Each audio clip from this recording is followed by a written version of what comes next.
PSY 513 Lesson 32 Psychopathies in Forensic Setting. Systematic inventions therapy.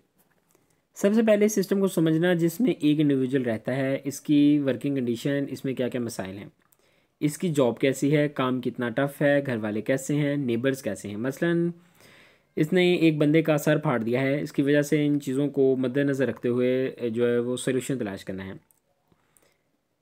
अगर वो बंदा जेल में रह चुका है तो थेरापिस्ट के लिए ज़रूरी है कि जेल के स्टाफ से भी इंटरेक्ट करे, वहाँ से भी डाटा ले, उससे भी पूछे कि डिटेल्स वहाँ से भी ले।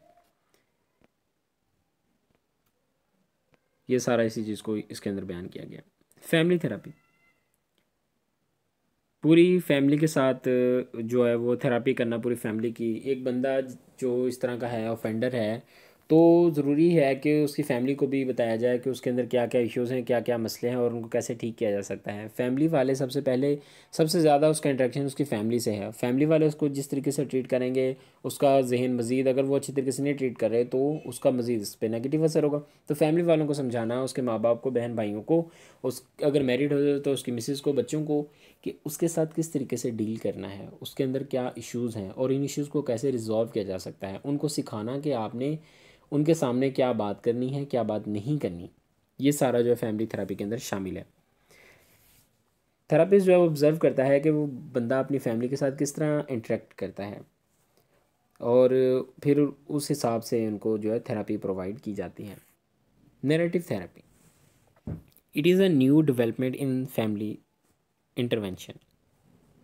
इंसान नैरेटिव जो हैं, जितने भी इंसान हैं वो नैरेटिव हैं, यानी कि हम अपनी स्टोरीज़ में जीते हैं। मसलन एक बंदा जो है वो कहता है कि मुझे ऐसे लोग पसंद हैं जो मुंह पर बात करते हैं।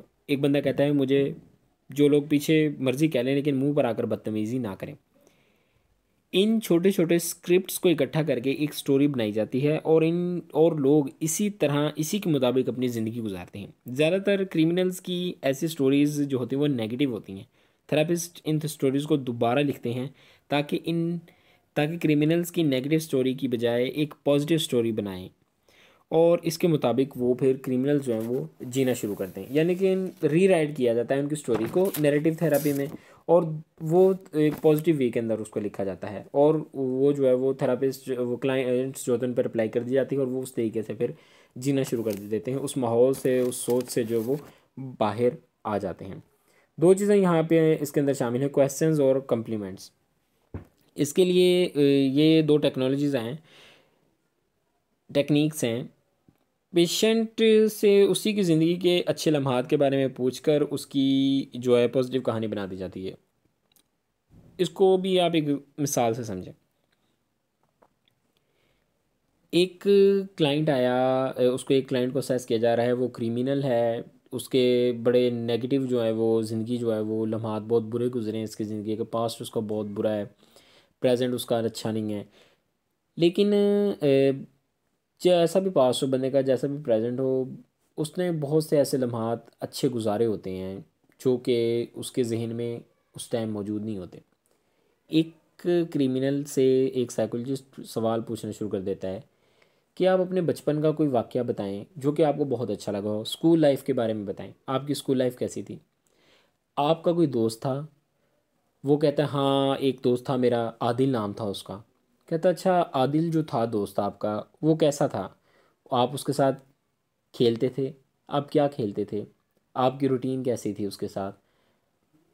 जब एक बहुत बड़ा क्रिमिनल है आपके सामने बैठा हुआ है, अचानक से उसको आप उसके माजी में ले जाएंगे और एक खुशगवार माजी में ले जाएंगे तो वो सोचने पर मजबूर हो जाएगा और उस चीज़ के बारे में वो सोचना शुरू कर देगा, ठीक है। और एक मतलब कि एक नेगेटिविटी ऑलरेडी उसके अंदर भरी है, लेकिन एक पॉजिटिव वेव जो है उसके माइंड के अंदर अचानक से आएगी और इस पॉजिटिव चीज़ के बारे में वो सोचना शुरू कर देगा और वो कहानी वो आपको बताएगा और वो कहानी आप नोट करेंगे और उसी कहानी से फिर आप उसकी पास्ट की कहानी से आप एक प्रेजेंट की कहानी बनाएंगे, एक पॉजिटिव कहानी, क्योंकि वो उसी के रिलेटेड होगी तो वो उसको आप उसके ऊपर इजीली अप्लाई कर सकते हैं। तो इस तरीके से जो है हम नैरेटिव थेरापी करते हैं। काफ़ी इंटरेस्टिंग ये थेरापी है, फेजेस ऑफ नैरेटिव थेरापी।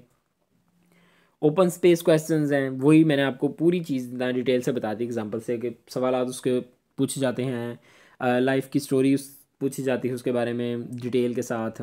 इसमें नई स्टोरी के लिए जो साइकोलॉजी एक जगह बनाता है इसके पुराने इवेंट्स पूछकर। और developing story question, meanings and value questions, ये सारी चीज़ें वही जो मैंने आपको एक एग्जांपल की शक्ल में सारा जो है बयान कर दिया। ये था हमारा lesson. I hope I made it clear. मिलते हैं नेक्स्ट लेसन में। Till then take care. अल्लाह हाफिज़।